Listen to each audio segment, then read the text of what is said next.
షణ్ముఖ్ జశ్వంత్ మనందరికీ బాగా తెలుసు. అయితే బిగ్ బాస్‌కి వెళ్ళకముందు షణ్ముఖ్ జశ్వంత్ చాలా అంటే చాలా హ్యాపీగా ఉండేవాడు. తన వీడియోలు తను తీసుకునేవాడు. తన ఫ్రెండ్స్ అలాగే తన లవరు అంతా బానే ఉండేది. ఒక్కసారి బిగ్ బాస్‌కి వెళ్ళొచ్చాడు. అంతే జీవితం తారుమారైపోయింది.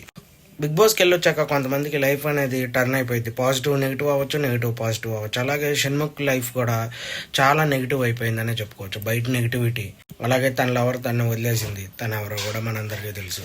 అయితే తర్వాత వరుసగా కేసులు, యాక్సిడెంట్, సినిమాల్లో రాపోవటం, వీడియోస్ చేసేవాడు. ఆ వీడియోస్ కూడా ఆపేశాడు. ఎందుకంటే డిప్రెషన్లోకి వెళ్ళిపోయాడు తను. తర్వాత వరుసగా తన్ని ఇబ్బందులు అనేవి వెంటాడుతూనే వచ్చినాయి. ఇప్పుడు రీసెంట్గా కొంచెం తను మూవీస్ అనేవి తీస్తూ ఉన్నాడు. అది చాలా ప్లస్ అయింది. కానీ రీసెంట్గా ఒక ప్రెస్ మీట్లో తను బాగా ఎమోషనల్ అయిపోయాడు. ఎందుకంటే తన్ని యాంకర్ అడిగాగా నీ లైఫ్లో ఏమన్నా మర్చిపోలేనివి ఉన్నాయి అంటే, ఎందుకు లేవు సార్ చాలా ఉన్నాయి, దాంట్లో బిగ్ బాస్ ఒకటి. బిగ్ బాస్ వల్ల నా జీవితం అంతా అసలు ఎటు వెళ్ళిపోయిందో నాకే తెలియదు అని షణ్ముఖ్ చెప్పాడు. నిజంగా షణ్ముఖ్ గనక బిగ్ బాస్ హౌస్కి వెళ్ళి ఉండకపోతే ఇప్పుడు తను లైఫ్ వేరేలా ఉండేది, హ్యాపీగా వెళ్ళిపోతూ ఉండేది. తను చాలా మిస్ అవుతాడు చాలాసార్లు అని మనకి అర్థమైద్ది. ఎందుకంటే బిగ్ బాస్ నుంచి వచ్చాక తను హ్యాపీగా ఎక్కడ మనకి వీడియోస్లో కనపడలే. మ్యాక్సిమం ఎమోషనల్గానే కనిపించాడు.